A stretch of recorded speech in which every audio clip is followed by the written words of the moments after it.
Campeões, sejam bem-vindos ao 9º episódio do Conversas à Benfica.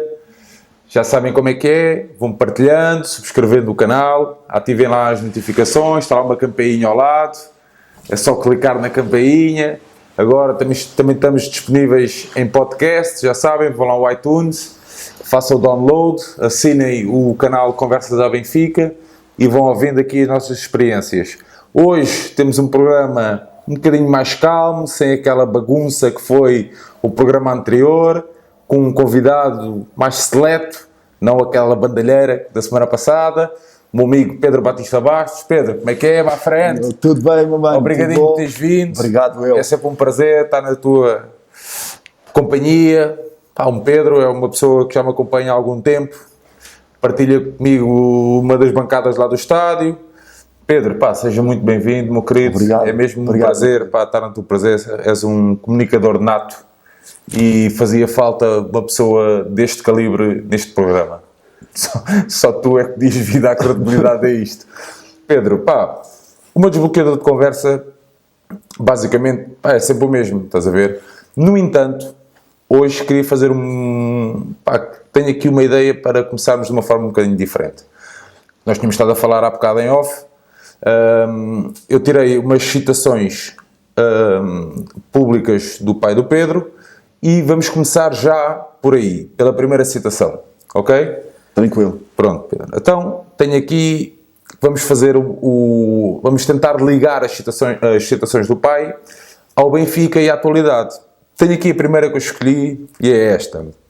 Um país sem memória ou que não cultiva a recordação das coisas está irremediavelmente condenado. De que forma é que nós podemos transportar isso para o nosso clube? Muito obrigado. Primeiro de mais, muito obrigado por estar aqui neste programa e na tua presença. És um querido amigo meu, disse-te há pouco e volto a dizer isto também publicamente e para o programa. Tu és um homem a quem o Benfica muito deve. Quando houve um determinado momento, isto para pegar na questão da memória, em que quando íamos à antiga catedral e o estádio parecia um necrotério, salvo seja, que em 100 mil pessoas só lá estavam 10 mil, fosse aquilo que fosse, 10 mil, 5 mil, 3 mil, tu eras uma daquelas pessoas que estava sempre presente. Tu, ele e o nosso produtor também, que está ali a fazer caretas ali do outro lado, mas que ele agora também quer estar assim na boa. Mas o Benfica há muito deve para vocês terem sempre mantido a paixão, o apoio incondicional, a lealdade ao clube, os valores de desportivismo, apoio, sem batota, sem ordinarices, sem tudo aquilo que nós vemos que hoje em dia tentam atirar contra o nosso clube e dos quais tu és um dos portadores dessa mesma memória, se me permites que eu te diga. Sim, isso. Claro, isto não é nenhuma punhetice, não é nenhuma lisonjeação, não é nenhuma lisonja, não é nada. Tu és um homem que merece isso e muito mais e que mereces que isto seja relembrado por ti. Tu apoiaste sempre uma bancada quando num estádio não havia ninguém. Portanto, e quando se tem a memória das dificuldades que o Benfica passou, das dificuldades que nós tínhamos em estarmos a ver jogos em que nos roubavam nas nossas barbas, em que tínhamos equipas de merda, em que tínhamos jogadores absolutamente surreais, como o King, o Paradão, o Pringle, esses gajos todos. Quando nós nos recordamos desse género de jogadores que brincamos, estes nomes talvez não digam nada para muitas pessoas, sim, mas se forem à procura e virem quem era o Pringle a jogar, o Pringle a jogar era um tripé. Era um pacote de batatas? Era um tripé com olhos. O gajo não sabia chutar uma bola. E nós desesperávamos porque a bola chegava aos pés dele, ou quando chegava aos pés dele havia um ato de magia feita por ele em que a bola desviava. Eu não sabia o que é que isto acontecia. Portanto, quando nós vimos isto no Benfica, quando vimos situações de estilo em que éramos ou recebidos à porrada, ou quando queriam fazer de nós cabeçudos, nós somos, hoje em dia é muito fácil ir à Alvalade, e todos nós, há sempre uma data de pessoal que quer ir ver o Sporting Benfica, e fazem tudo para ter um bilhete e tal. Tu lembras-te do jogo do título de Sporting, Sim, em que o Sporting precisava de ganhar. Era para aí 100 pessoas. Sei, sim, era capaz de 200 pessoas para aí, 200 pessoas para aí, com 400 para aí. O nosso produtor está a dizer que é 400 pessoas. Pelo menos. Sim, mas era capaz de ser. Em que ninguém queria ir a esse jogo. Desviar potes. Evidentemente, em que foi o famoso gol do Sabre, que calou aquela gente toda e que acabámos todos a gritar. Sabes, foi a primeira, chupa na banana. Foi o meu primeiro jogo em Alvalade. Foi? Foi. Grande estreia. E eu, por acaso, estreia. Foi a minha primeira estreia em Alvalade. Por acaso a minha também foi. Portanto, dois virgenzinhos em Alvalade que viram o Sabre a dar uma grande bananada nos lagartões todos. Eles, por acaso, nesta altura até tinham lá o fogo de artifício. O fogo de artifício, sim, é um fogo posto, né? Como é que se diz? Fogo de artifício ali montado e tudo. Depois tiveram que guardá-lo. Mas diz-me uma coisa, Pedro. Agora voltando ao início mais normal do nosso, salve seja, do nosso programa, alguém te incutiu o gosto pelo Benfica? Sim. Foi uma cena familiar, uma cena de amigos da escola da altura? Como é que isso funcionou? Não, foi a minha família. Eu tive um tio-avô, eu chamava-lhe o meu primo Zé, que foi motorista do Benfica nos anos 20 e nos anos 30. Motorista? Foi motorista do Benfica mesmo. E o meu avô e a minha avó também eram sócios do Benfica, maternos. O meu avô e a minha avó foram num autocarro do Benfica ver um Porto Benfica no antigo campo da Constituição, isto em 1930 e troca o passos. Portanto, ainda a minha mãe nasceu em 1939, foi antes da minha mãe nascer, em que eles estavam a atravessar a Ponte de Dom Luís, era só um daqueles autocarros pequenininhos, com uma bandeira atrás do Benfica. E quando estavam a atravessar a ponte, foram recebidos à pedrada pelos grunhos todos. Já na altura. Já na altura. Portanto, o meu benfiquismo vem da minha parte materna. O meu pai... Porque eu sei que o teu pai até era por outro clube lisboeta, não é? O meu pai foi sócio do Belenenses. Agora, o meu pai, isso é que era muito engraçado, o meu pai sempre acompanhou o Benfica. O meu pai teve histórias surreais do Benfica. O meu pai foi ao casamento do Eusébio. O meu pai sempre foi amigo do Eusébio. O Eusébio sempre quis que o meu pai lhe fizesse as entrevistas, as reportagens, tudo. E o meu pai tem uma fotografia fantástica, que é no altar do casamento. Está a Dona Flora, o Eusébio, e está o meu pai ao lado, com o meu pai a fazer entrevista ao Eusébio. O Eusébio prestes a casar. Em pleno casamento. Em pleno casamento. E o Eusébio a falar para o meu pai, e o meu pai a tomar notas para o Eusébio. O meu pai viu... Mas achas que era uma admiração... como é que está-me a faltar a palavra? De parte a parte, estás a ver? Era. E depois também porque eu sei que ainda agora estávamos a falar há pouco, porque eu sei que o teu pai sempre disse que o Eusébio foi o melhor jogador de sempre. Sim. E achas que o Eusébio tinha a mesma admiração pelo teu pai? Tinha. Todas as vezes que o Eusébio precisava, digamos assim, de um jornalista ou de um escritor, isto durante os anos 80, especialmente quando o grande Mário Zambojal, o grande benfiquista, fazia os programas do Domingo Desportivo, de vez em quando chamava pessoas para os seus programas, e houve uma ocasião em que ele convidou o Eusébio. O Eusébio chamou o meu pai, porque na ocasião, também há outras coisas agora que é muito fácil tu teres escritores, artistas que dizem gostam do Benfica ou que admiram os jogadores de futebol, mas na ocasião o jogador de futebol era considerado um cepo, era um bruto, um grunho que só sabia dar pontapés de bola. E o meu pai via a genialidade, a humildade e a simplicidade dessas pessoas, e o meu pai sempre disse: o melhor jogador de futebol que alguma vez vi jogar em toda a minha vida foi o Eusébio. Ele viu jogar Pelé, o Beckenbauer, o meu pai viu o Santos Benfica no Maracanã, em que o Eusébio espeta uma batata no Santos. Depois nós perdemos 5-2, mas pronto, não interessa para nada. Agora não interessa rigorosamente nada, o que interessa é a batata do Eusébio. Portanto, o Eusébio marca o golo e o Eusébio vai a correr para a central do Maracanã. E quando o Eusébio vai a correr para a central do Maracanã, o Eusébio dá aquele famoso soco no ar que era a marca dele. E o Maracanã gelou mesmo. Os brasileiros, todos os cariocas não disseram pão mesmo. E na ocasião o meu pai disse sim, a fisicalidade, a beleza do movimento, a maneira como aquele homem jogava a bola eram indescritíveis. Ele viu, ele acompanhou as finais do Benfica, assistiu à final do Benfica Real Madrid, assistiu à final do Benfica contra o Manchester United, E em todos eles sempre foi uma coisa impressionante.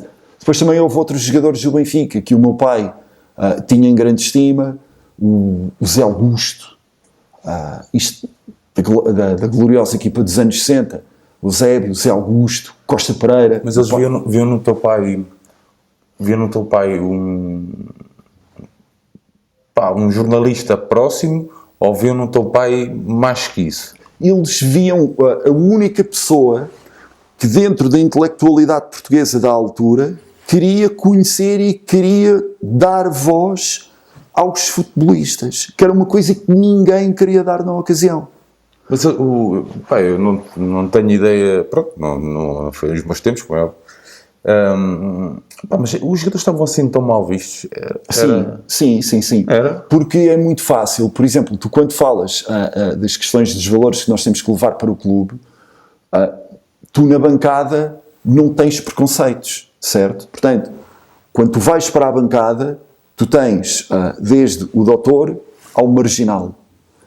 Na ocasião, quem apoia o Benfica, ou quem estava mesmo a apoiar o Eusébio para ter os futebolistas, o meu pai fazia esse mesmo apoio, porque não tinha quaisquer preconceitos em dar voz a quem não tinha voz. Pois isso... o teu pai na classe... o teu pai era um jornalista. Sim. Não é? Sim. Mas era um jornalista, ou era um jornalista um pensador também? Jornalista e escritor. Escritor. Portanto, o meu pai, dentro da sua profissão, o meu pai vem das camadas mais humildes de Lisboa. Achas que é por causa disso que ele não deixou no berço de ouro? Não. Achas que é por isso que ele compreendia e tentava de alguma forma até ajudar, porque ele ajudava, não é? Os jogadores? Porque o futebol... O objetivo dele era quebrar mesmo aquele estereotipo que a sociedade tinha dos jogadores. Por causa do seguinte, é que o futebol é o desporto do povo para o povo, não é? Portanto, e nada melhor do que alguém do povo que via o gênio de uma pessoa do povo, de um futebolista, nada melhor do que ele para dizer assim, reparem, quer no desporto, quer nas artes plásticas, seja de onde for, mas especialmente no desporto, que era uma área que na ocasião tinha, ou que estava cheia de preconceitos, vejam a genialidade destas pessoas, vejam o esforço, vejam o trabalho, vejam o empenho, vejam a humildade. Quando nós muitas vezes falamos da humildade, é a humildade que te permite ganhar sabedoria. Toda a gente pode ser inteligente ou esperta ou ter uma determinada formação, mas só as pessoas humildes são verdadeiramente sábias. E os maiores sábios do futebol que tu encontras, ainda hoje em dia e até nos tempos antigos, eram pessoas de uma humildade enorme. Porquê? Porque estavam lá para ver, estavam lá para observar e para transmitir qualquer coisa.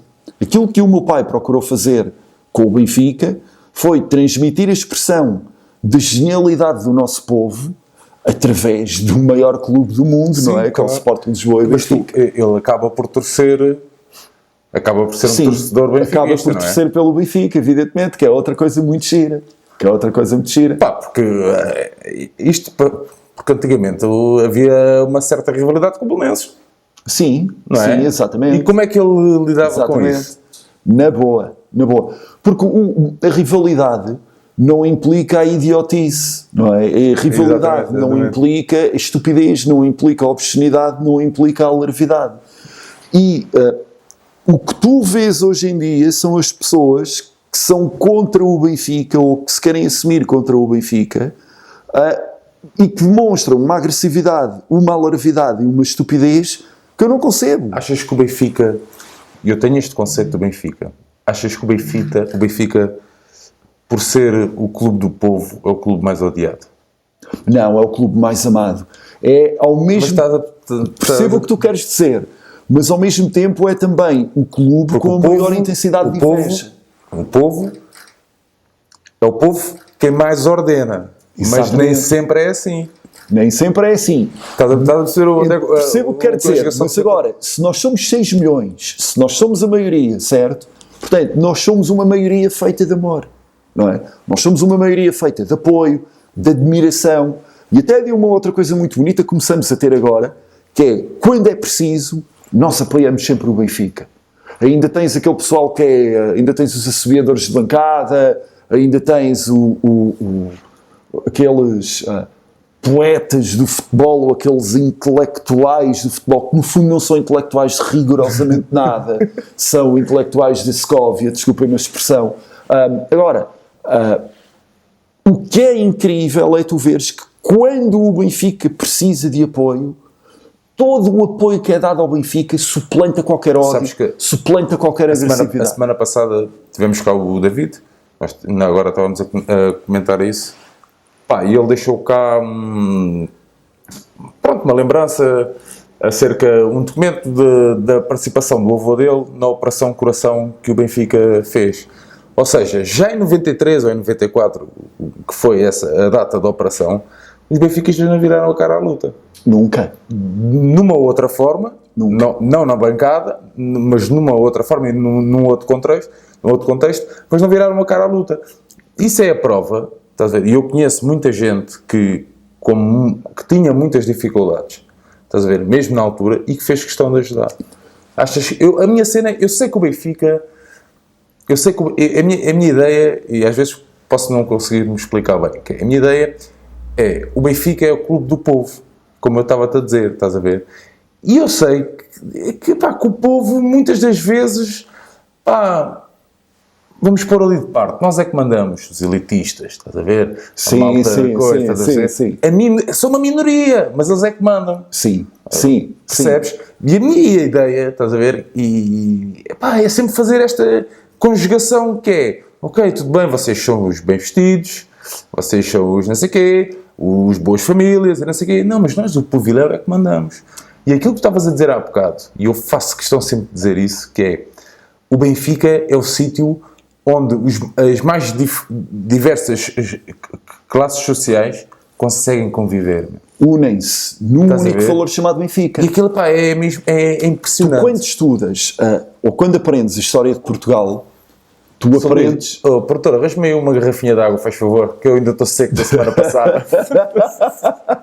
Ainda estás a ressacar mesmo do campeonato, do tetracampeonato, apanhou uma besana tão grande que ainda precisa de água. Não, ainda tenho aqui a cerveja e tudo. O homem tem que fazer alguma coisa, o homem é pago para isso. Ele bebe a água e eu vou beber a cerveja. Aprende-se sempre, que se lixe, à tua saúde e felicidade.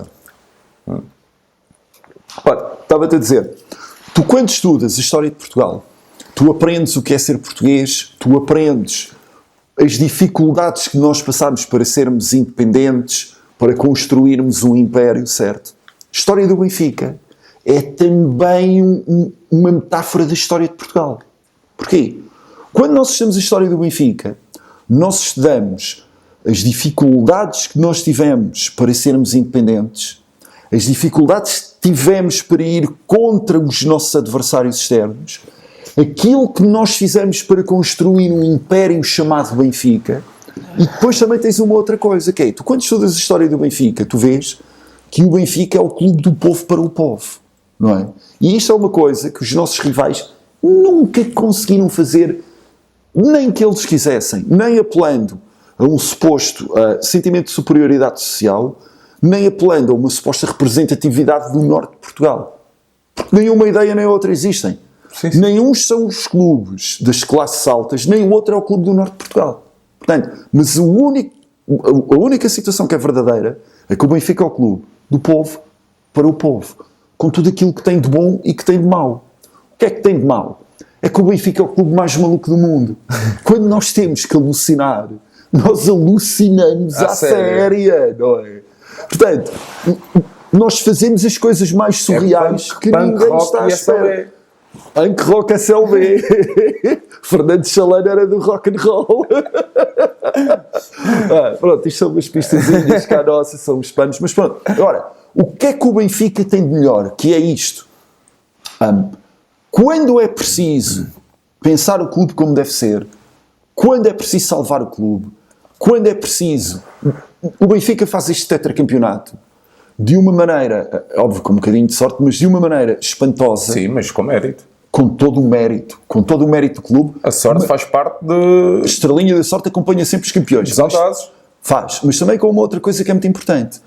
Quantas e quantas vitórias não foram arrancadas da bancada? Verdade. Não é? Verdade. Fomos nós que fomos lá buscar a vitória. Verdade. Não foi o treinador, não foi a tática brilhante, não foram os jogadores. Fomos nós estar 90 minutos aos gritos quando ninguém acreditava. Eu já e disse em aqui... jogos estranhíssimos, não foi contra Sporting, nem contra Porto, nem nada. Sim. Foi em jogos tipo contra Boa Vistas, contra Rio Aves, contra este género de embates, que às vezes nós julgamos, isto são favas contadas. Os adeptos sabem que não são favas contadas. Sabes que eu acho que, e já disse aqui mais que uma vez, e faço questão de sempre dizer à rapaziada, que é, se as bancadas da Luz, quando estão unidas e focadas num objetivo, neste caso a vitória ou a conquista de pontos, estás a ver? Nós somos imbatíveis. Em casa, então, somos imbatíveis. Sim. Pedro, mas estávamos a falar aqui da cena social do Benfica, não sei o quê, queria meter mais uma citação do teu pai que vem muito à ideia do que estávamos a falar. Ele diz o seguinte: o rancor e o ressentimento não são apenas produtos das injustiças sociais, são também resultados do medo. Claro. O Benfica mete o medo do caraças a todas as pessoas, como é óbvio. Não é? E a estupidez ou a falta de resposta de inteligência dessas pessoas, ou a falta de valores, a falta de credibilidade de valores, faz com que só respondam por medo e por rancor. Respondam. A gente está-se a cagar, quer é que eles se fodam, o resto é conversa. Porquê? Porque nós temos uma força, nós temos uma capacidade de acreditar no clube, nós temos a capacidade de transformar o impossível em possível. Nós há pouco estávamos a falar de Vale Azevedo. Vale Azevedo podia ter destruído o Benfica a nível de contas para as finanças, para a segurança social, para outras coisas, nem nos passa pela ideia. E salvámos-nos com uma pinta do caraças. Mas esta malta de agora nem sabe a sorte que tem em não ter o Vale Azevedo na presidência. Completamente. Nem sabem a sorte. Esta malta mais nova é uma sortuda, não é? Esta malta mais nova não sabe o que é. Eu acho que, eu não estou aqui a fazer um termo de comparação, eu acho que malta dos 30, dos 40, merece muito este tetracampeonato. Sim. Merece. Sim. E esta malta mais nova, eu não quero, porque a malta também vê a cena e identifica-se e gosta muito do conceito e não sei o quê, gosta dos convidados. Não quer que eles fiquem de alguma forma desmoralizados ou pensem que eu estou aqui sempre a criticá-los, não é nada disso. Mas eles são os sortudos, é um facto, estás a ver? É inegável, percebes? Porque não passaram... Aquilo que nós passámos, não passaram. E eu já fiz essa pergunta ao David. Tu achas que nós damos muito mais valor ao que estamos a viver agora do que miúdos com 20 anos ou 18, 16? Damos, e ainda bem que damos. Nós merecemos dar esta alegria, esta felicidade pelo tetracampeonato, e se decorrer bem pela dobradinha. E uma outra coisa que eu tenho isto na cabeça desde há um ano, que é, nós queremos o Penta, mas aquilo que eu quero é a terceira. Eu quero a terceira taça dos clubes campeões europeus. E eu acredito que é possível. Acreditas? Acredito que é possível. Achas que o trabalho que está a ser efetuado vai nos levar a bom porto? Vai sim, senhor. Acredito uma coisa que é o único elemento que falta para nós conseguirmos ganhar uma final da Liga dos Campeões Europeus, que é uma coisa que nós não tivemos até agora, que é um fora de série. As pessoas têm a mania de falar do Aimar, do Jonas. O Aimar e o Jonas são dois jogadores excelentes, maravilhosos, mas um fora de série ainda nos falta. Falta-nos aquela joia oculta, aquele puto maravilha que ninguém conhece e que de repente explode. Porque as conquistas do Benfica foram todas feitas ou ajudadas eu estou a perceber, com putos maravilha e com jogadores que ninguém conhecia, mas que eram génios. Portanto, é só isto que te falta tu teres no Benfica. O resto, tu tens tudo. Pedro, vamos, pá, pronto, eu sou meio abandalhado nisto tudo. Somos todos. Vamos voltar aqui um bocadinho atrás para falar um bocadinho mais da tua experiência como benfiquista. Pá, tu tens alguma ideia?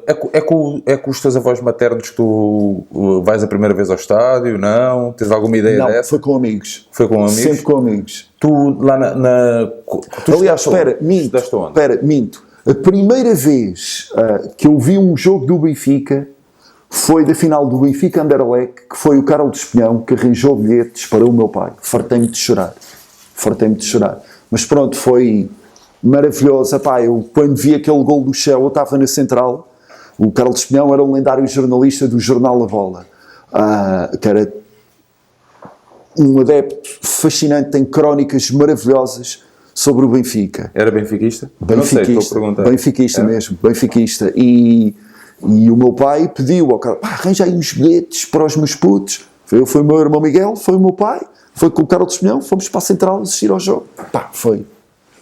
Tu, na altura... Foi uma experiência incrível. O som do Estádio da Luz, sabes? Tu entravas e tu ouvias assim... há um jogo que eu gostava muito de falar por causa do som e também da força e da importância dos adeptos, que foi quando nós fazemos o segundo jogo da segunda mão contra o Steaua de Bucareste. Lembras-te que nós ganhámos 2-0 aqui em casa? Então o Steaua de Bucareste entra na antiga catedral e meia hora antes do jogo começar, eles sobem ao relevado para fazerem o aquecimento. Quando eles subiram, já lá estavam 80 mil loucos nas bancadas. Quando os romanos entraram, nós só fizemos assim.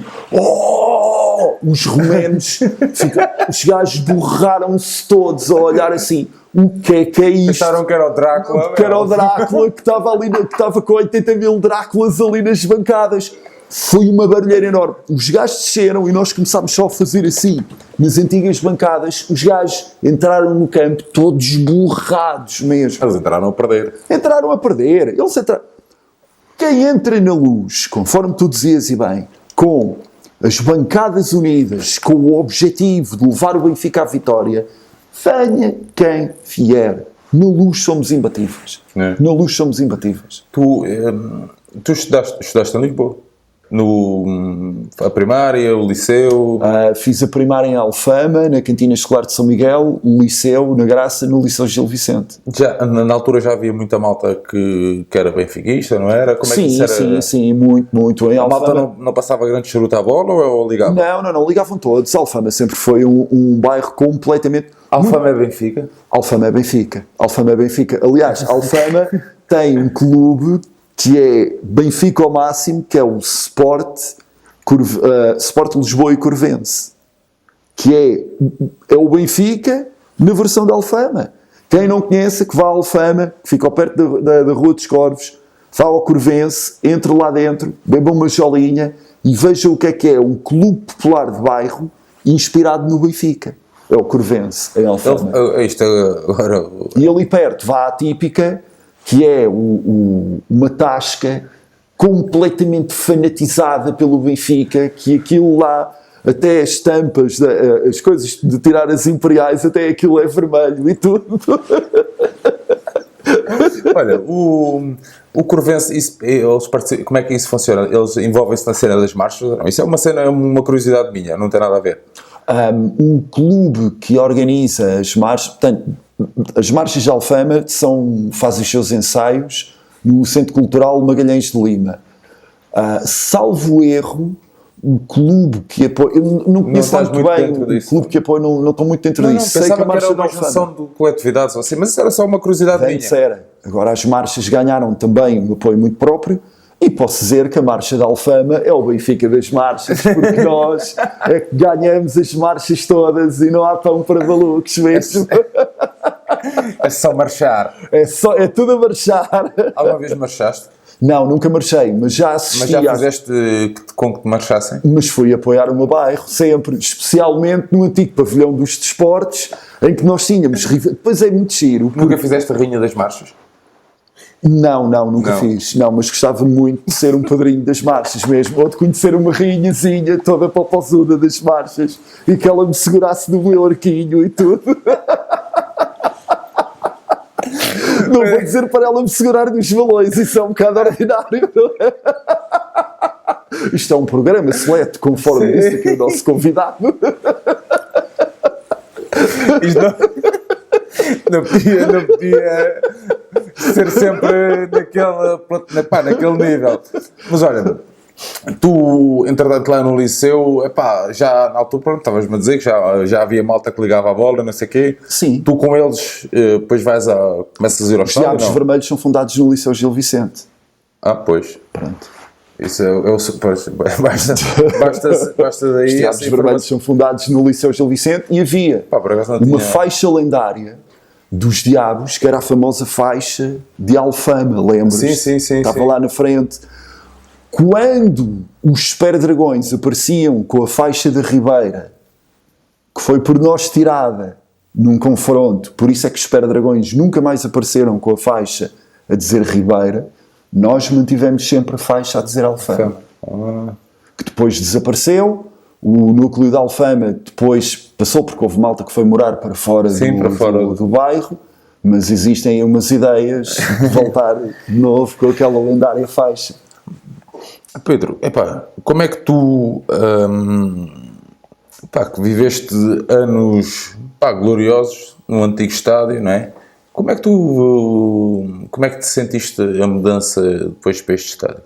Foi um bocado estranha, confesso, mas lá está, tudo na vida também é uma adaptação, não é? E o futebol, o nosso futebol romântico, do estádio ao vento, à chuva, sem condições para nada, tudo isso desapareceu. O futebol agora é outro.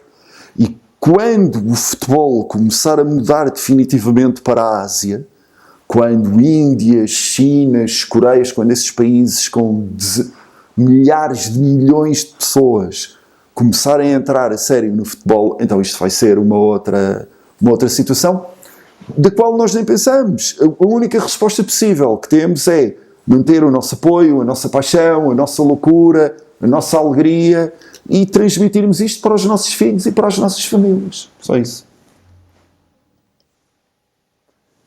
Estamos a falar agora a cena da Ásia, não sei o quê, leva-me aqui a outra citação, que é o afastamento das pessoas do futebol e do ato cívico resulta do facto de os dirigentes não se distinguirem uns dos outros, a não ser no modo de vestir. Claro. Porque tu, para seres adepto de futebol, não é só ir à bancada e estar lá 90 minutos a gritar e depois saíres. Também tens de compreender o teu clube, tens que, se possível, participares enquanto sócio, perceberes o que é um orçamento, o que é que os teus diretores estão a fazer ou o que é que a administração está a fazer. Ires a uma assembleia. Achas que um benfiquista... eu contra mim falo que eu também não costumo acompanhar assembleias, a minha vida também não permite isso, mas também, sou sincero. Mas sabes o que se passa no Benfica, isso é que interessa. Exatamente, mas tu achas que um benfiquista deve participar mais ativamente nesses aspectos? Se for mesmo adepto, sim, evidentemente. Estar informado, saber o que se passa no clube, ter interesse pelas modalidades, ir assistir às modalidades. Mas achas que as vitórias, seja nas modalidades, no futebol, podem de alguma forma muitas vezes encobrir, ou estás a ver, imagina, eu posso não me rever, né, com o conselho diretivo, estás a perceber? Entendo. Mas as vitórias vão encobrindo isso.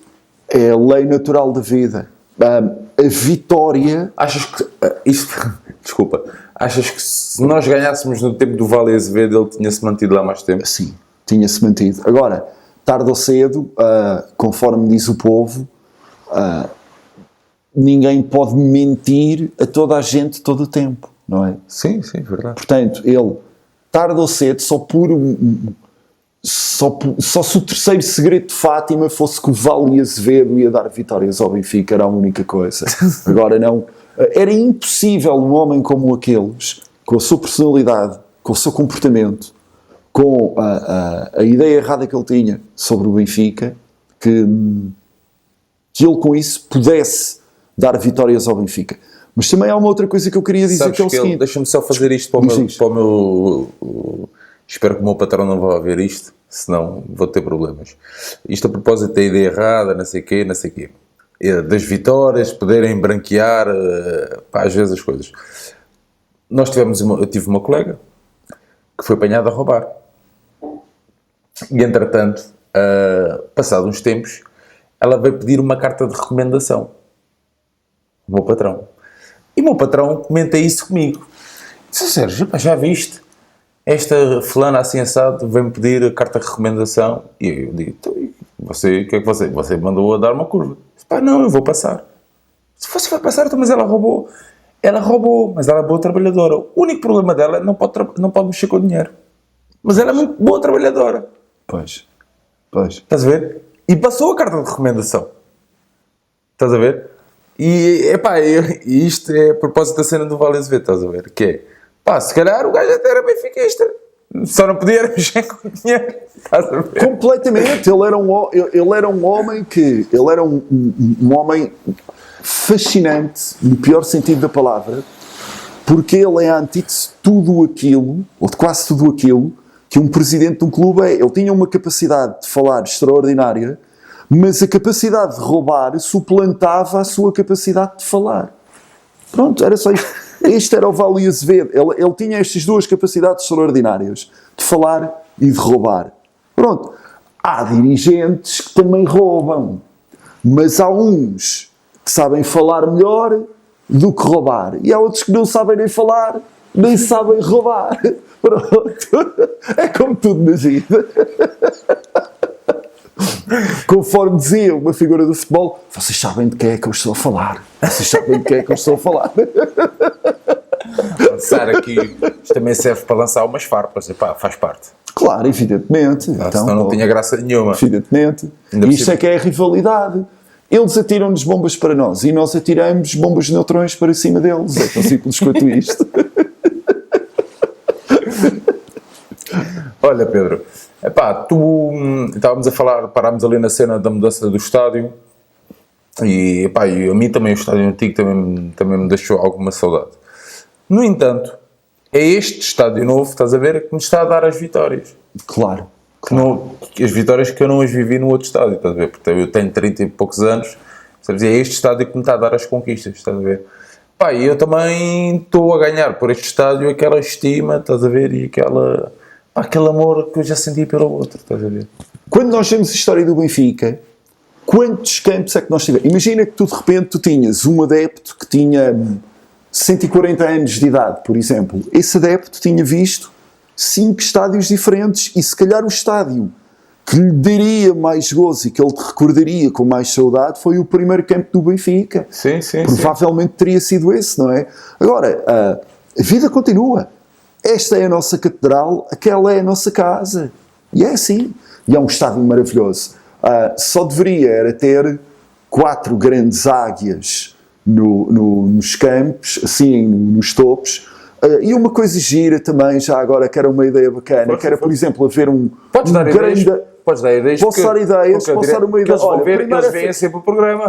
Então, olha, é fazerem um portão. Mas é para criticar. À Benfica. Mas um portão à Benfica. Um portão como qual era a ideia do portão do Benfica. A ideia do portão teria que ser desenhada por um arquiteto com uma grande águia a encimar o portão. O portão teria que ter as dimensões para deixar entrar pessoas, para deixar entrar uma ambulância, mas que tivesse... Mas era para ser colocado aonde?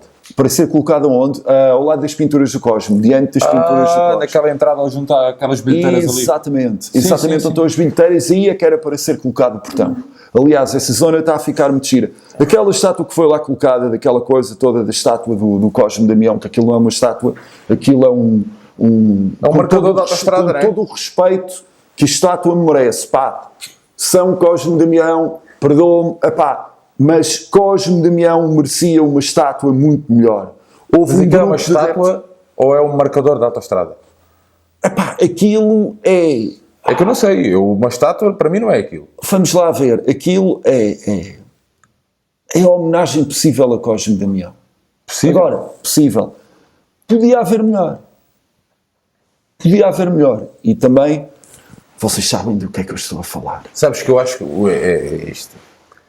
Podia haver melhor. Dos Houve grupos uma de ideia adeptos. de uma estátua que foi proposta no orçamento participativo para a Câmara Municipal de Lisboa. Pá, Mudaram vamos por completo- explicar isso às mudaram por completo pessoas, a ideia. Vamos do posso falar? início. Vamos Pronto. explicar isso de início para as pessoas ou não? É porque as posso. É porque assim, quem nos vê, se calhar não tens essa noção, mas nós aqui há pouco tempo recebemos um mail de Macau. Isto é verdade. Um mail de Boston. Pá, e as pessoas que estão longe, muitas das vezes... Então eu vou explicar, Percebes? Não vou têm tentar, essa vou ideia. tentar explicar a história da estátua a Cosme Damião. Quem tem a ideia de criar uma estátua ao fundador do Benfica foi um adepto como nós, um vulgar e comum adepto, cheio de amor pelo clube, que por uma questão de pudor eu não vou revelar o nome dele, ele também não me deu autorização, portanto por uma questão de pudor, mas isto nasce de um adepto que envia para a Câmara Municipal para uma proposta de orçamento participativo a ideia, vamos criar uma estátua a Cosme Damião. Porque qualquer pessoa pode apresentar à Câmara Municipal, especialmente à Câmara Municipal da localidade onde vive, uma proposta de melhoria do jardim, da rua, de colocação de uma estátua, melhoria de instalações elétricas, enfim, tudo o que quiser. É uma proposta do munícipe para com a sua Câmara Municipal. Então, há um munícipe que é adepto do Benfica que diz assim, por que não erguer uma estátua a Cosme Damião, fundador do Benfica? A Câmara Municipal muito bem aprovou a ideia, o adepto, só completar, o adepto, e ainda melhor, apresentou uma proposta e uma ideia lindíssima de uma estátua que foi apresentada a um conhecido escultor deste país, ao escultor Francisco Simões. O escultor Francisco Simões fez um projeto de estátua, que era Cosme Damião, sentado num banco, lindíssimo, e a ideia da estátua era haver um banco, Cosme Damião sentado na estátua, onde a pessoa se pudesse sentar. Mas, Pedro, o Benfica antes de avançar, adorou a ideia, antes de avançar, explica-me só aqui uma coisa. Quaisquer outras situações mais estranhas, que nunca percebemos lá muito bem porquê, mudaram por completo o projeto da estátua, sem que o adepto e sem que as pessoas envolvidas na ideia da construção da estátua tivessem sido disso previamente informadas, e fomos surpreendidos à última hora com a colocação daquela homenagem possível a Cosme Damião. É bonita, está lá no lugar, podia ser melhor, era. Mas, Pedro, voltando aqui um bocadinho atrás, explica-me lá uma cena. O munícipe, né?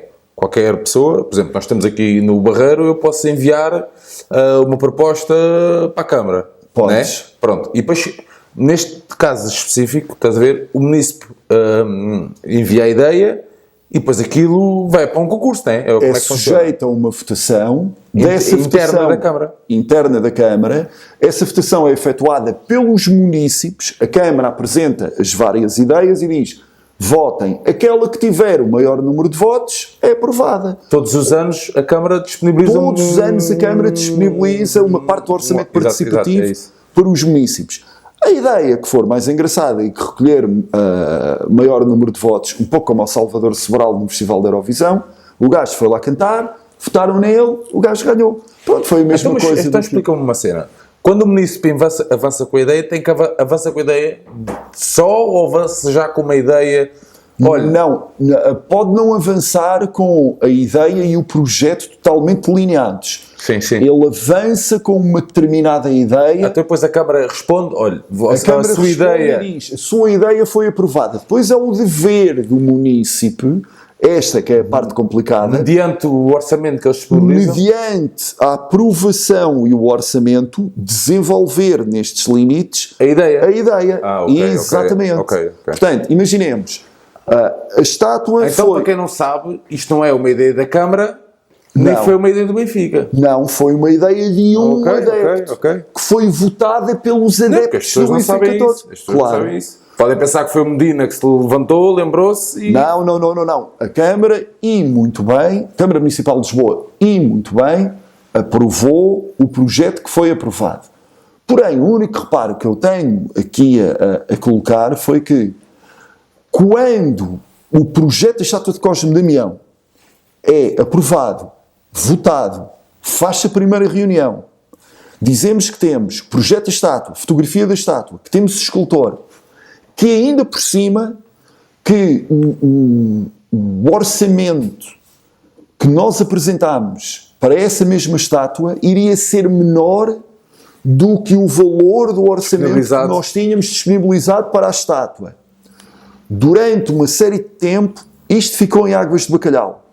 Mandou-se uma série de mails para a Câmara Municipal de Lisboa, insistiu-se vezes sem contas para saber como e em que situação é que está a estátua de Cosme Damião. Uma bela ocasião, para a nossa surpresa, isto foi mais ou menos em novembro, dezembro do ano passado, recebemos um mail em que dizemos a estátua foi aprovada.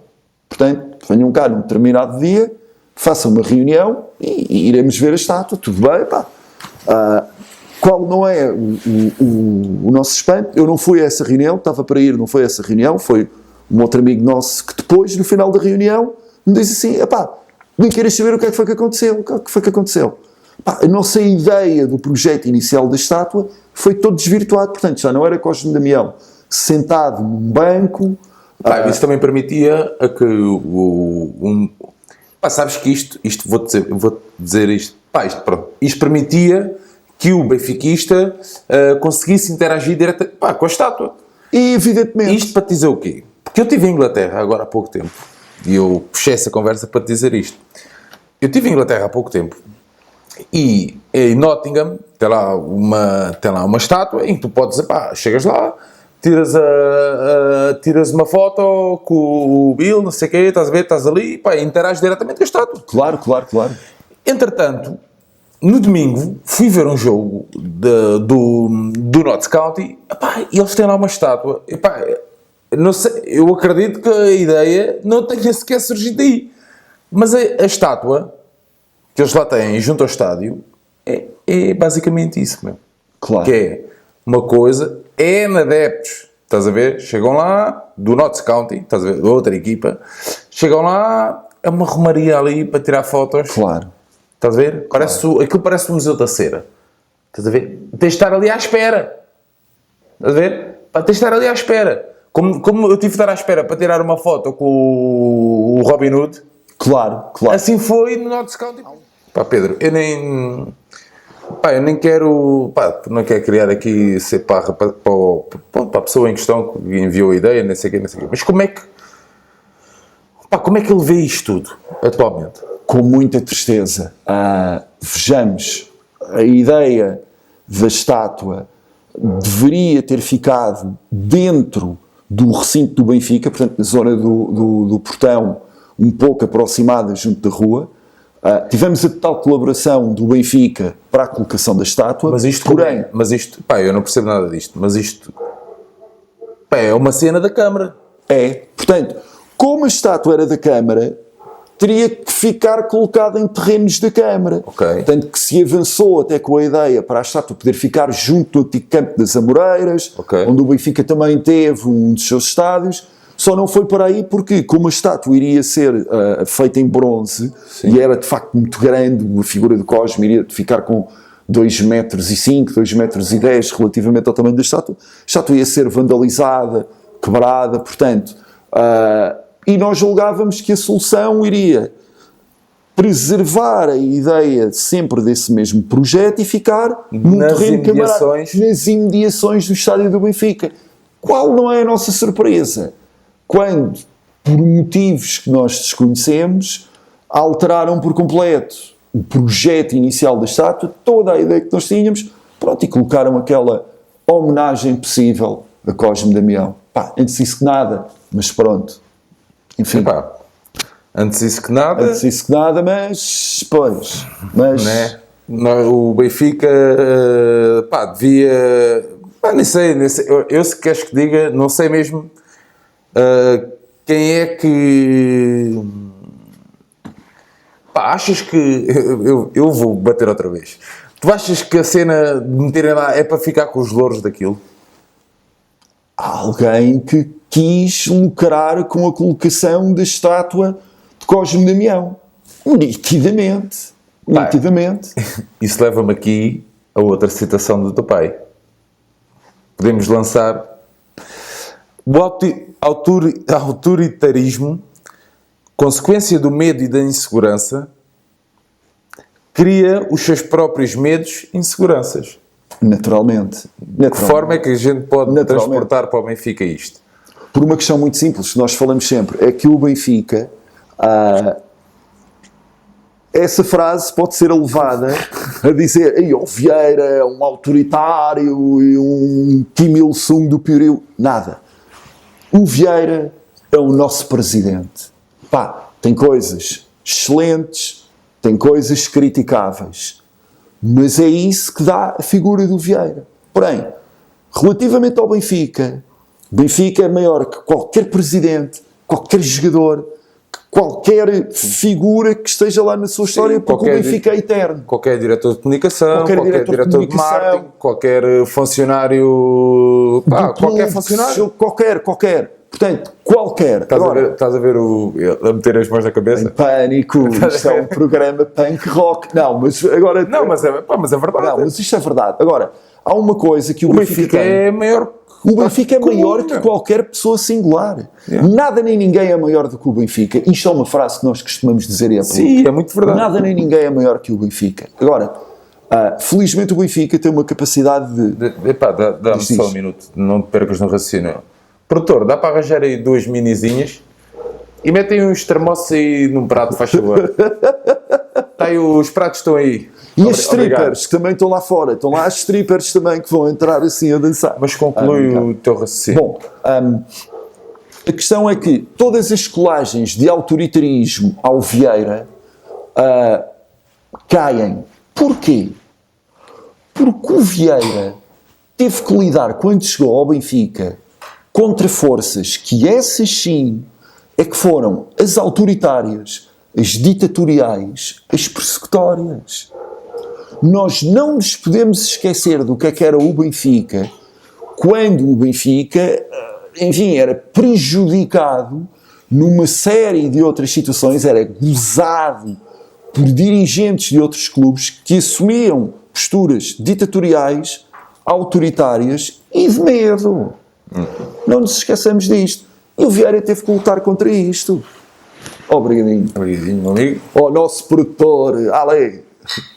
Pá, nós começamos com uma... Porra, estou a ver Superboc. Estava aqui, aqui esta. Pá, isto é... Sagres. Nós somos os bacanos. Fazemos a publicidade.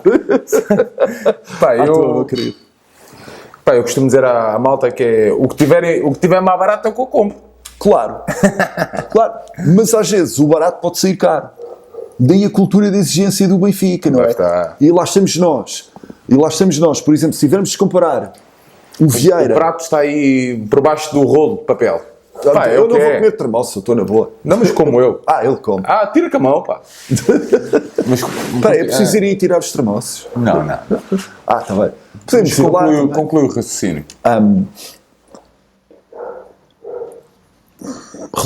Estávamos a falar de ser autoritário e não sei o quê, porque nós tínhamos passado um momento... Há um determinado ponto em que as pessoas podem confundir a firmeza com o autoritarismo. E muitas vezes, para um presidente de um clube como o Benfica, é necessário ser-se muito firme para evitar ou a bandalheira ou para evitar que gozem connosco. Ok? Pá, e achas que pá, é assim, o programa, né, o nome do programa diz bem do que nós pretendemos. Evidentemente. É conversar sobre o Benfica. Claro. E cada um, estás a ver, tem a sua opinião. Pá, e aqui todas as opiniões são bem-vindas. E isso leva-me a fazer-te esta questão, Pedro, que é, tu achas que o Presidente, nesse aspecto, fez um bom trabalho?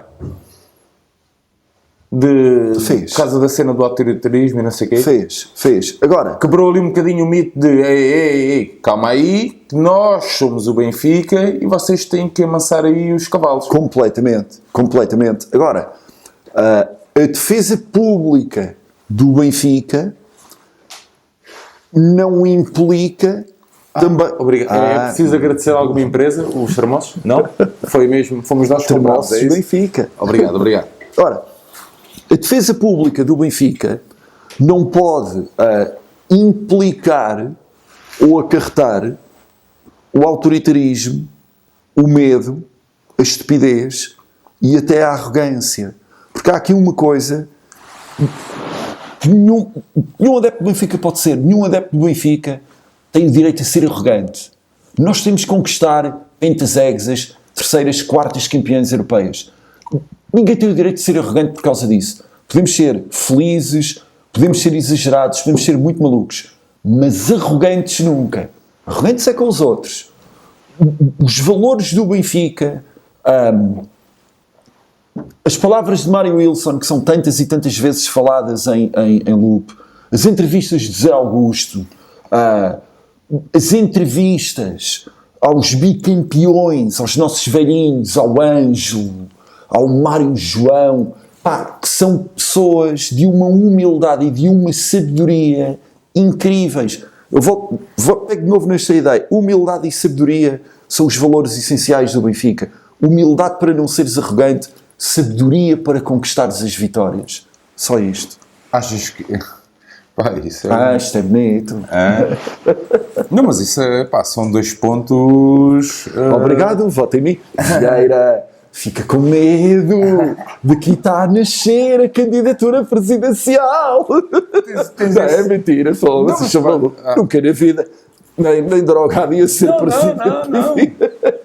Não. Mas isto, esses 2 pontos que tu tocas, são fortíssimos, mesmo. Sim. Não, mas eu estou a achar graça. E sabedoria. Mas é a forma descontraída, honesta, com que tu dizes isso. Claro. Tu levas isso na vida também? Levo.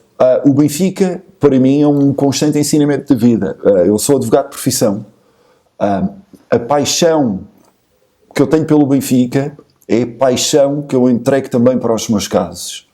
Eu faço eu trabalho sozinho, eu faço família e menores, basicamente, e contratos internacionais. Mas especialmente em família e menores, o empenho que eu ponho pelo meu cliente, eu vivo o caso do meu cliente, não é o da minha cliente. Eu vivo os problemas dos filhos do meu cliente ou da minha cliente.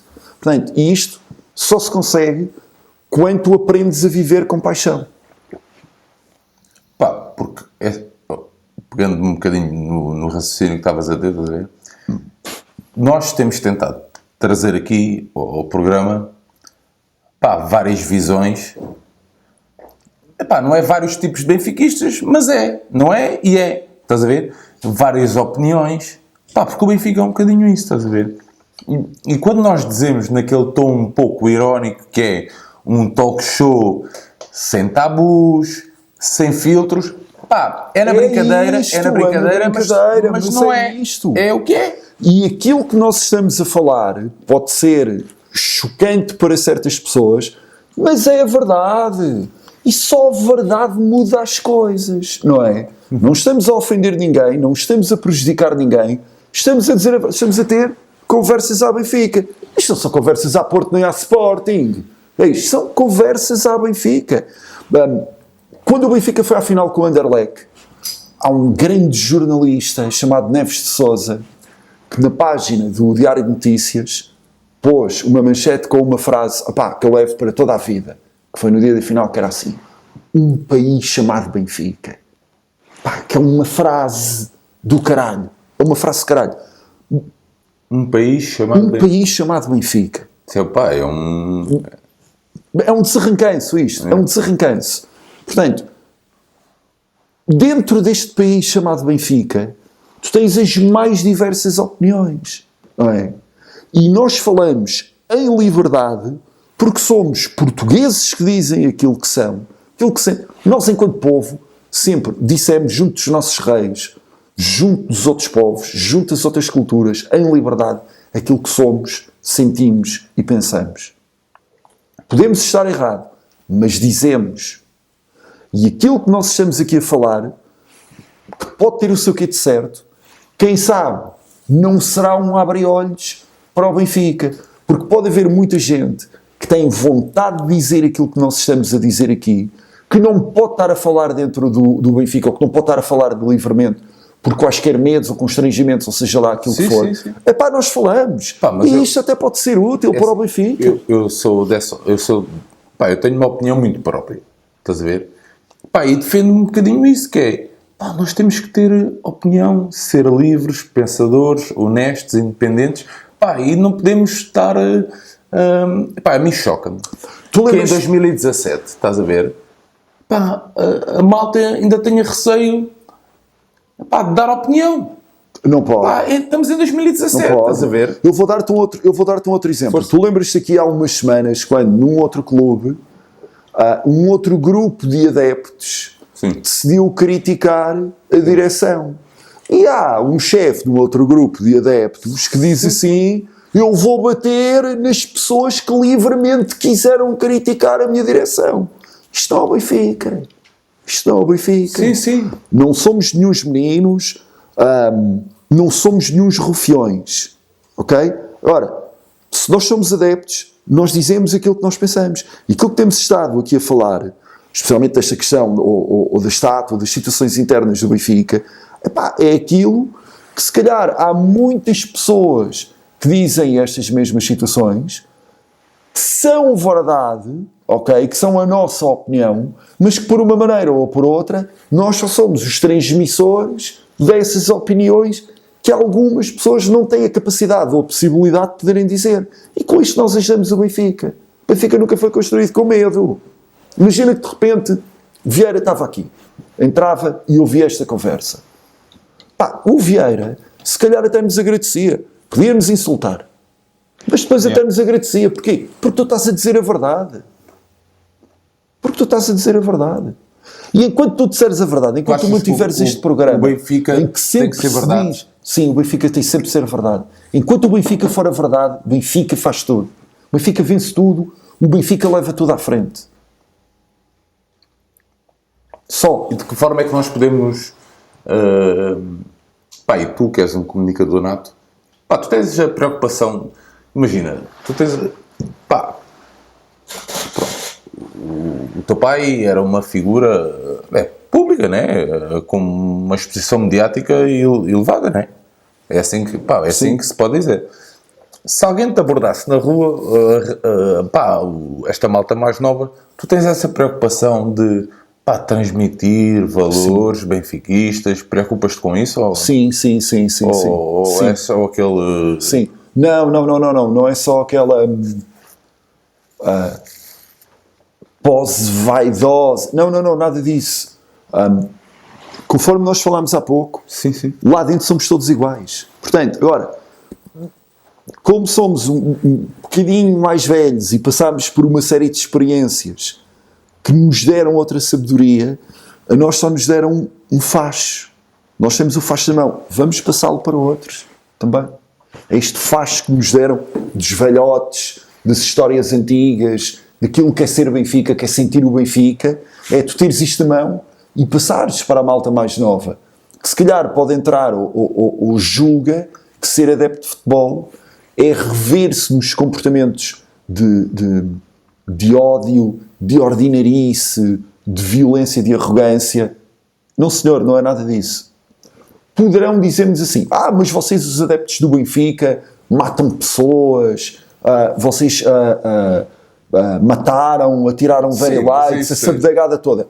É uma crítica que nos fazem também com muita frequência. Este comportamento é óbvio que é lamentável, mas todos aqueles que isso fizeram foram punidos. Quantos e quantos não têm outros comportamentos noutros clubes e que não são punidos? Esta é que é a situação que depois que ninguém fala. Sim, mas nós... É óbvio que é incomparável a morte de alguém com outra pessoa, mas aqui o que eu estou a falar é punibilidade e impunibilidade de comportamentos. Sim. Pá, mas nós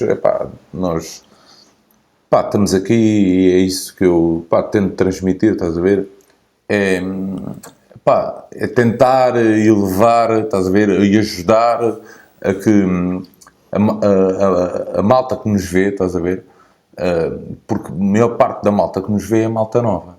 Estás a ver? Pá, malta nova, que consome muito o YouTube, as redes sociais, os podcasts e não sei o quê, estás a ver?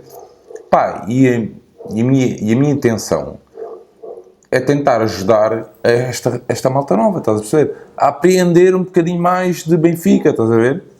Pá, eu espero mesmo que isto ajude, estás a ver? E por isso é que eu te perguntei, se tu tens essa preocupação, pá, imagina que se alguém te abortar, pronto, se tu tens essa preocupação. Seres a verdade, não aproveitares a vida do clube para proveito próprio, não seres agressivo, não incutires o ódio pelo ódio, respeitares o teu adversário.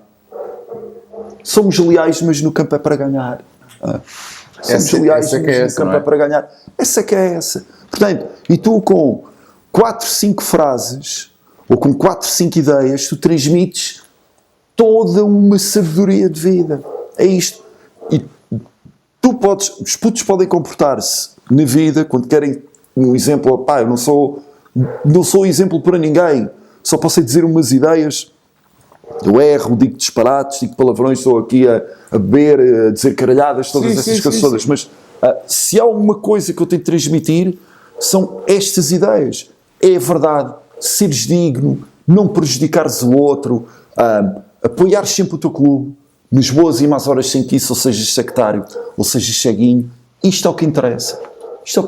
E quem é assim num clube, também é assim na vida. E são as melhores pessoas que eu conheço. Das melhores pessoas que eu conheço, conhecias no Benfica. É? Conhecias no Benfica. Pessoas absolutamente extraordinárias. Absolutamente extraordinárias. Pessoas com... são pais e mães de família, são pessoas que estão nas suas famílias como estão no Benfica, têm às vezes, são pessoas a quem o Benfica muito deve, e que têm a humildade suficiente de não pedirem nada ao Benfica. Isto para mim são das melhores pessoas que eu conheço.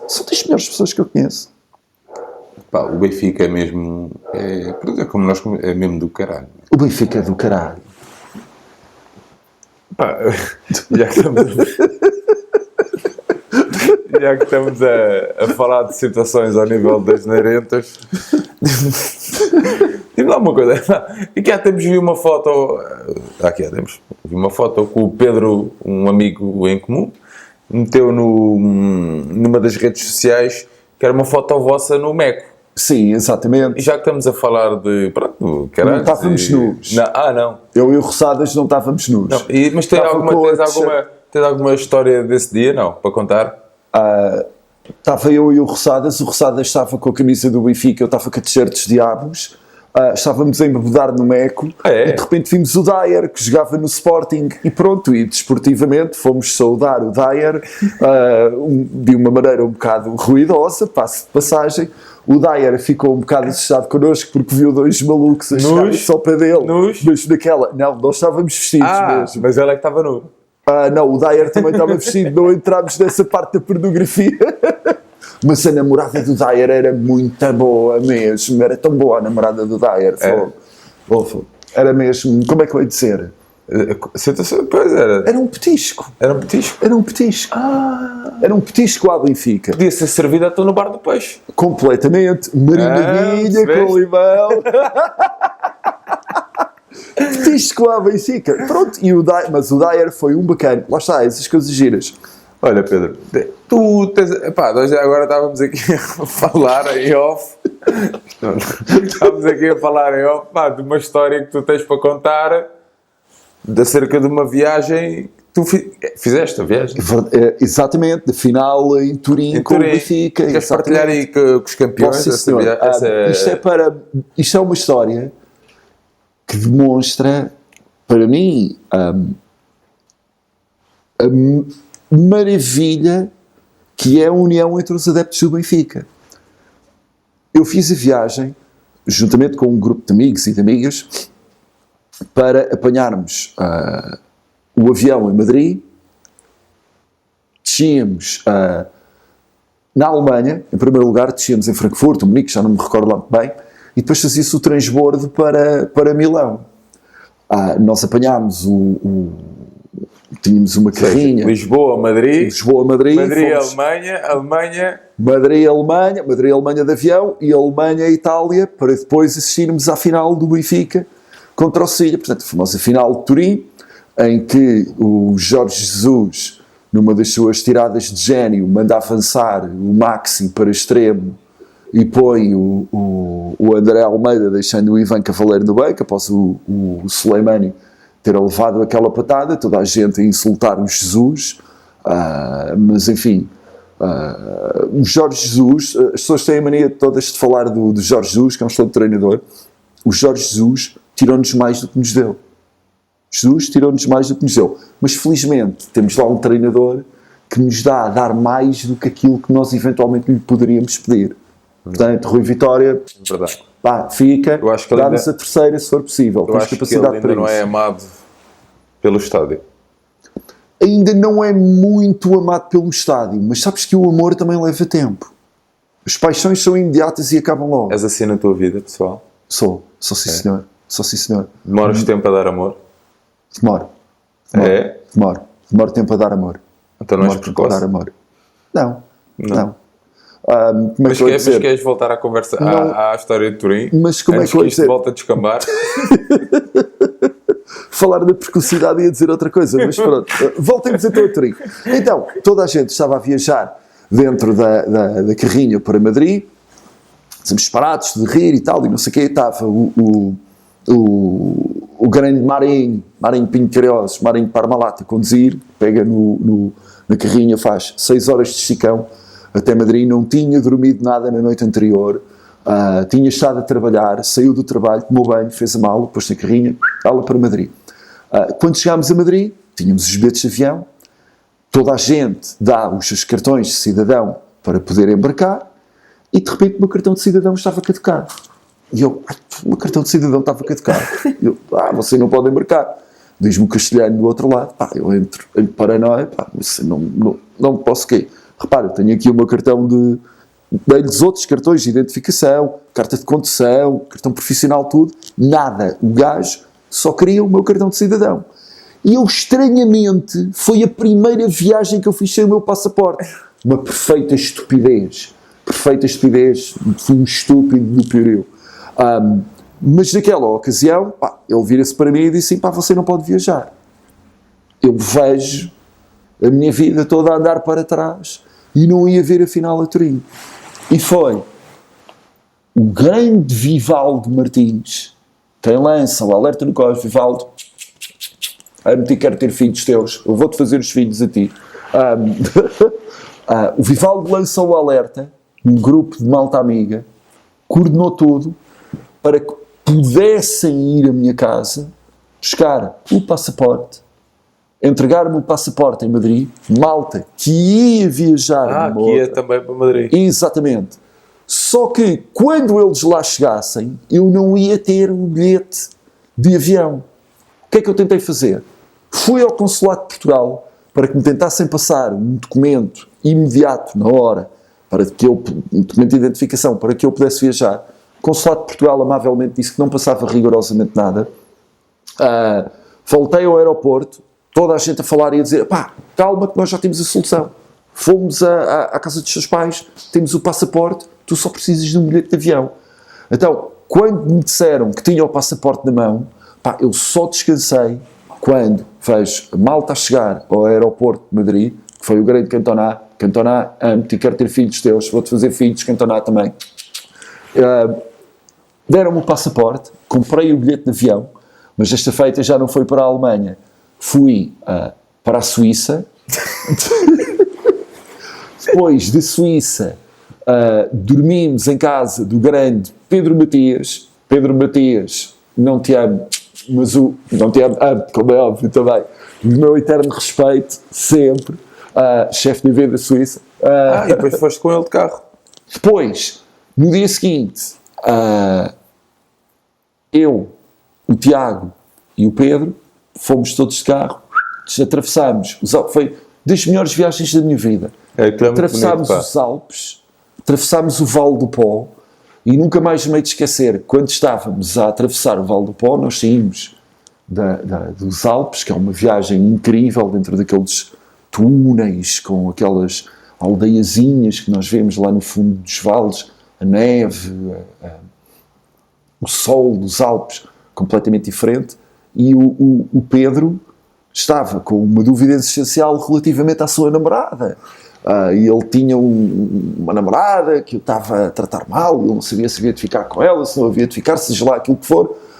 E de repente nós saímos dos Alpes, entramos no Vale do Pó e no rádio, não dava nada, entra aquela canção do Jovanotti, o Per Te, que é uma balada toda de amor, muita doce e não sei o quê. E estavam 3 malucos do futebol, entramos no Vale do Pó, Jovanotti a cantar, o Pedro a ouvir a canção assim, para o rádio completamente, e eu lá a dizer assim, o que é que este caralho está a pensar? E eu assim, pronto, já me decidi. E pronto, fomos para Turim, fomos maravilhosamente recebidos. Chegaste a tempo. Cheguei a tempo, fomos maravilhosamente recebidos pela malta do Torino. Turim, curiosamente, que é a cidade de Juventus e do Torino. Turim é Torino, não é Juventus, aquilo não é Juventus. E depois nós encontramos naquele pub irlandês, ou lá o que é, já não me lembro lá bem o que é que foi que aconteceu, porque entretanto dentro do pub começaram a suceder-se copos a um ritmo alucinante. Há pessoas que são raptadas por ovnis, nós estávamos a ser raptados por copos de cerveja dentro do pub. Pronto, depois saímos e fomos assistir à final. Mas foi, esta história do cartão só demonstra a união e a camaradagem que existentes entre os adeptos do Benfica. Por isso é que há pouco eu dizia, e com razão, das melhores pessoas que eu alguma vez conheci em toda a minha vida, são as pessoas... Foi no futebol.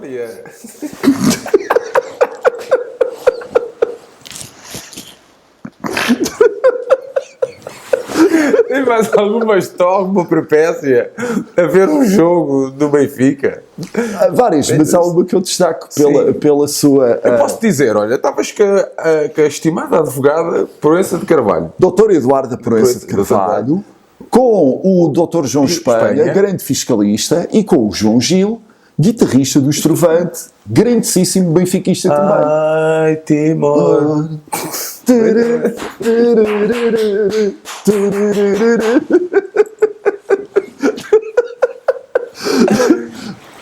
Bom, então, encontramos em casa da Eduarda, a Dadá, como carinhosamente a tratamos, atravessámos ali o estádio e entrámos lá, lá no meio daquela lagartada toda. Então estava o João Gil um bocado preocupado a virar-se para mim e dizer assim: foda-se, estou aqui no meio destes lagartos do caralho, vão-me estar a chatear. E eu, calma João, não tenhas problemas nenhuns. Nós tínhamos os cascões, entramos para a central de Alvalade, no meio do Conselho Leonino todo, no meio daquilo tudo. Aquela turma da CIF. Exatamente. A turma de Chapitão, pronto. A turma de Chapitão. A turma da Teté. E começa o jogo. Na ocasião, era treinador, o Jesus, malfadado Jesus, era nosso treinador, e o treinador de Sporting era o Verkaltren. Então, o jogo começa... Quem é que era o treinador de Sporting? O Verkaltren, lembras-te do Verkaltren forte? Agora sente rires. Verkaltren forte. Sim, Verkaltren 500. O Verkaltren tinha nome daqueles remédios que se dão aos ratos, sabes? Só se quer matar ratos. Então estava no clube certo. Verkaltren. Completamente. Era só Ratax mesmo ali no meio. Bom, então entram. Então, o jogo começa e o Slimani e Cotovelos marca o primeiro para o Sporting. Quando marca o primeiro para o Sporting, aquela central desportivamente, começam todos a gritar em Sporting, Lampiões, sabe? Bom, enfim, aquelas pequeninas... Sim, aquilo normal. Aquelas poesias que é comum darem-se entre as pessoas e nós, simpaticamente, à espera que aquilo acontecesse. O Benfica empata. Quando o Benfica empata, eu levanto-me só a fazer isto assim. Sento-me. Benfica faz o 2-1. Eu levanto-me. O João Gil assim à rasca, epá, tu achas que eu posso gritar? Eu, não gritas nada, se nós marcarmos o terceiro gol, tu levantas-te comigo e começamos os dois a aplaudir no meio da lagartagem toda. Quando está 2-1, no meio da bancada, começa todo o topo do Benfica a gritar: o Sporting vai acabar! O Sporting vai acabar! Pá, tu sentias o pânico em Alvalade completamente. Fosse mesmo vais acabar. para a segunda divisão, vais para a segunda, tudo. Tu sentias o pânico em Alvalade. De repente nós fazemos o 3-1. Eu juro-te, quando nós fazemos o 3-1, eu e o João Gil levantamos assim a aplaudir. E estavam gajos assim, a desapertarem a gravata, todos fodidos. E nós só assim. E fazemos, aquele senhor está aflito, aquele senhor, vá assistir àquele senhor está aflito, se faz favor. Pronto, saímos simpaticamente, depois disseram-nos no final, houve pessoas que disseram, sim senhor, parabéns, ganharam muito bem, e pronto, foi assim uma simpática jornada em Alvalade.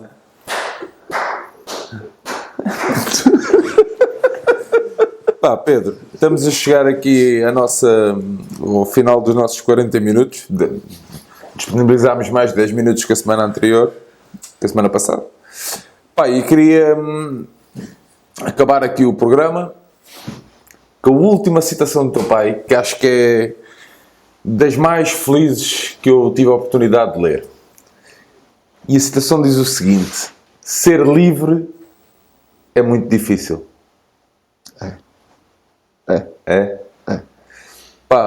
Ser livre é muito difícil. Livre de pensamento, de ideias, de comportamento. Queres desenvolver o raciocínio à volta desta frase? Quando tu tens que lidar com idiotas que sejam patrões, que sejam pessoas com poder, que sejam pessoas que, por terem uma determinada relação de autoridade, são impositivos, são pessoas autoritárias, são pessoas neuróticas. É muito difícil tu seres livre com alegria, com respeito, com uma certa loucura diante dessas pessoas. Porque depois, quando essas pessoas te veem a rir ou a dizer estes disparates, julgam que tu és um tontinho. Não, senhor. Os antigos gregos diziam que quando tu te ris, tu desmascaravas a loucura. O Hipócrates, o fundador da medicina na antiga Grécia, é-lhe atribuído um texto intitulado Sobre o Riso e a Loucura, em que há uma pessoa que a rir desmascarava tudo, mas que rindo, essa pessoa desmascarando a estupidez dos poderosos era livre. Portanto, nós estivemos aqui a rir, a dizer disparates, mas também a dizer as verdades, é a nossa forma de sermos livres. Somos livres como a águia que alto, mais alto há de voar. É verdade. E é uma brilhante forma de nós terminarmos aqui o nosso programa de hoje. Pedro, é um prazer enorme, meu querido. Obrigado, mano. Obrigado. Mas é mesmo um prazer. Obrigado. Sempre ao teu lado. Um gajo muito comunicativo. E do nosso magnífico produtor também, que está ali também. É sempre... Faz um dado. É sempre fantástico. E quando se junta Benfica e amigos, as coisas... é tão fácil. E obrigado eu pelo teu programa magnífico e brilhante. Obrigadíssimo. Em que dizes, falas, vives e sentes o Benfica e explicas às pessoas aquilo que, no teu entender, com liberdade, com alegria, com loucura e com inteligência, é e deve ser o Benfica. Eu vou dizer, vou voltar a citar o meu patrão a propósito da liberdade, uma pessoa ser livre de pensamento e não sei o quê. O meu patrão diz o seguinte: Sérgio, no Barreiro o vermelho demora mais a passar. Estás a perceber? E isso é a minha forma de estar na vida, estás a ver? Claro. vai demorar sempre mais a passar. A liberdade de pensamento, um gajo ser livre, estás a ver? Eu tento levar isso na minha vida, estás a ver? Pá, espero mesmo que a malta que nos esteja a ver, pá, que se reveja em algumas das palavras e das conversas que nós vamos tendo aqui. Já sabem, vão subscrevendo o canal, partilhem com os vossos amigos, ativem as notificações, está lá uma campainha. Quem quiser, pá, quem não quiser ver estas duas tristes figuras, passe no iTunes, está lá o podcast, assinem, vão ouvindo no ginásio, enquanto fazem filhos, enquanto conduzem, enquanto trabalhem. Pá, e é isso, pá, para a semana mais um convidado de excelência como o Pedro Batista Bastos, estamos juntos, para a semana a mais. My friend, obrigadinho, meu querido. Pá, espero que tenha ficado bem. Então não ficou, fica muito sempre maluco bem. Ficou. Para lá, o que é que dizem os teus olhos? Benfica, Benfica. Os meus olhos dizem Benfica.